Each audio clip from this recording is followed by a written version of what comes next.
speaking of transformational times in the Walt Disney Company, Vash, they are transforming Epcot for better or worse.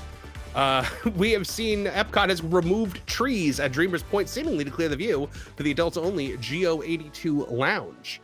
So, with a grand opening of the new adults-only lounge in Epcot called Geo-82 just a day away, Disney has quietly removed 2 large trees from Dreamers Point, an area previously celebrated for its, well, not celebrated, but, you know, I'm being kind here, for its contemplative tribute to Walt Disney. The removal has sparked renewed scrutiny over Epcot's ongoing transformation, with critics accusing Disney of further sidelining families in favor of catering to childless adult travelers and upscale drinking experiences. And, you know, Blog Mickey has got a couple of photos of this on their site, so I'll switch over to there. There you see the trees in the back there, and now you're seeing Walt. So those two kind of pine-looking trees, those have been removed that flank Walt on both sides. Yep, these are the trees that they're talking about right here. And now here is what it looks like now. It's just emptiness. It's, you know, I mean, Imagineering and Disney will try to convince you that this has been a holistic enterprise, right? That this has been a comprehensive overhaul or reimagining of this entire space right here, and one works with the other. And look at this, we have, you know, lights that sync up throughout Geo-82, this, you know, World Celebration neighborhood, whatever they're going to call it, Spaceship Earth, all that. It's all synchronous. It all works together. No, it doesn't. These are distinctly different teams working on all these different projects. You can tell, because if the intention was to always do Geo-82, why'd you put the trees in there in the first place? Now you're removing the trees for these sight lines that by the way they're selling for, right? So Geo-82 is going to have these what they call like these fireworks packages. You know how much those are, Marvin? I haven't seen. How much are they? Those are $179 per person. Jeez. So that more than your admission to the park on most days. Yes, indeed, exactly. And that's why that was the incentive to remove these trees right here, because they wanted to sell more of those fireworks packages. Dreamers Point is meant to, you know, accentuate Walt and, you know, Walt's dream, and it's a thing that Disney likes to tout. Oh, Walt Disney, Walt's dream, but they don't care about it at all. And Dreamers Point is the antithesis of the idea that Walt had this incredible optimism and hope for the future, that if we all work together and we all dream together, we could build the impossible and make it our reality. The most unintentionally true thing anyone at that company has ever said. But that poor girl, I feel so bad for that girl, but I'm also at the same time not going to stop playing that clip. When you think about what she said there about, you know, people coming together and unity, you've now removed elements from this area specifically to cater to dinks, to dual income, no kids, and Disney adults who are going to be sipping high priced cocktails in this area that bars families. It's just more of Epcot being less about education, less about edutainment, more about getting sloshed with your buddies and making a loud commotion in a family theme park. That is absolutely true. And to illustrate that point, by the way, I want to go ahead and play a little bit of video that has come out recently from some of the other content creators on YouTube that were invited to the press event showing off Geo-82, and what one Megan Reinhardt actually said, the food and beverage project manager for this specific venue right here.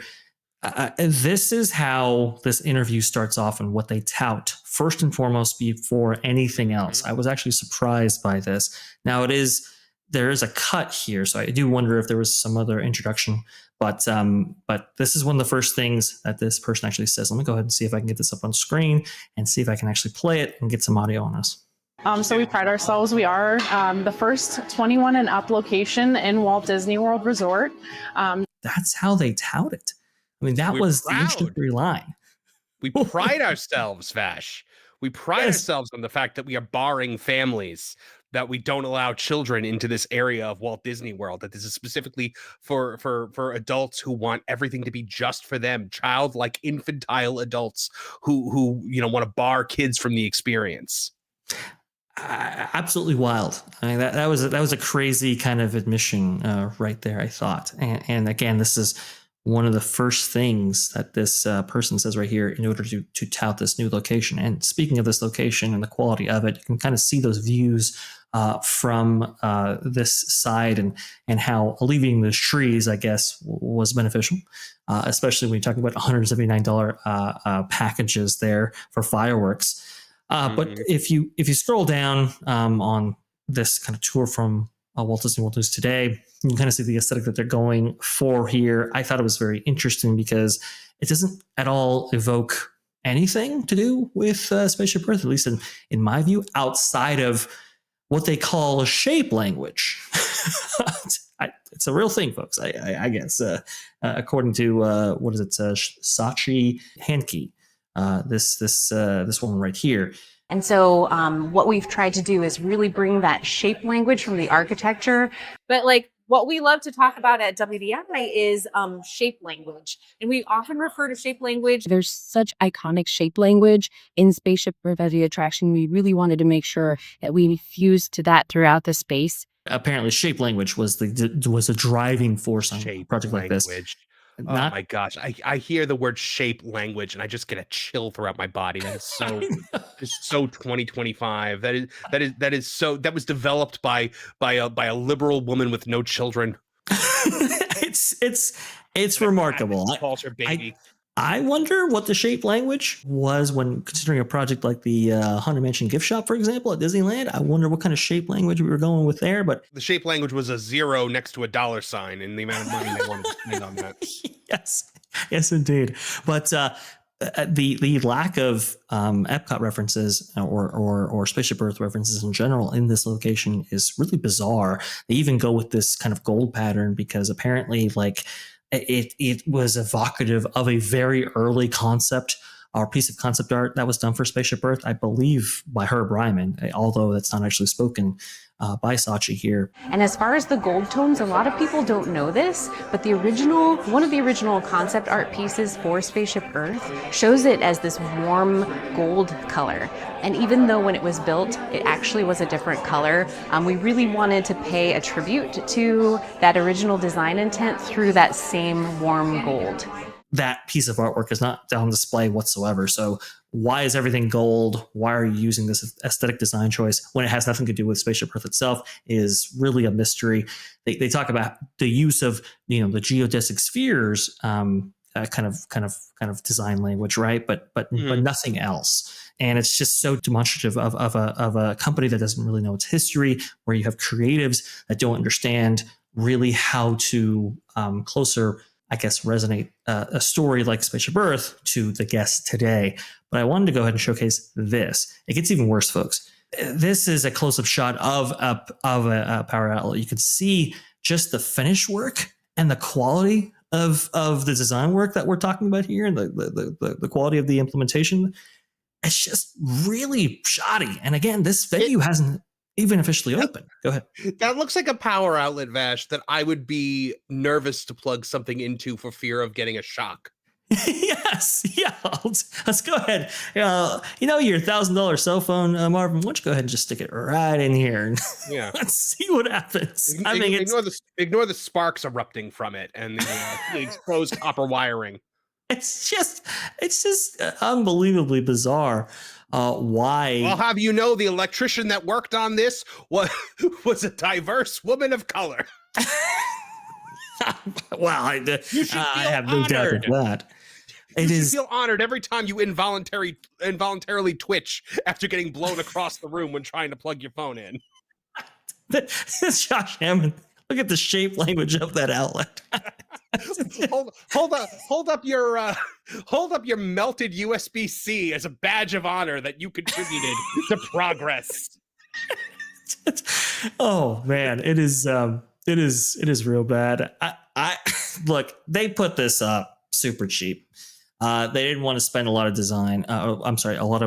money on design, a lot on references. Again, you could have made this bar really, really cool and justified maybe taking down those beloved trees as part of Dreamer's Point, right? I say beloved kind of sarcastically, but I don't think anything's beloved in World Celebration.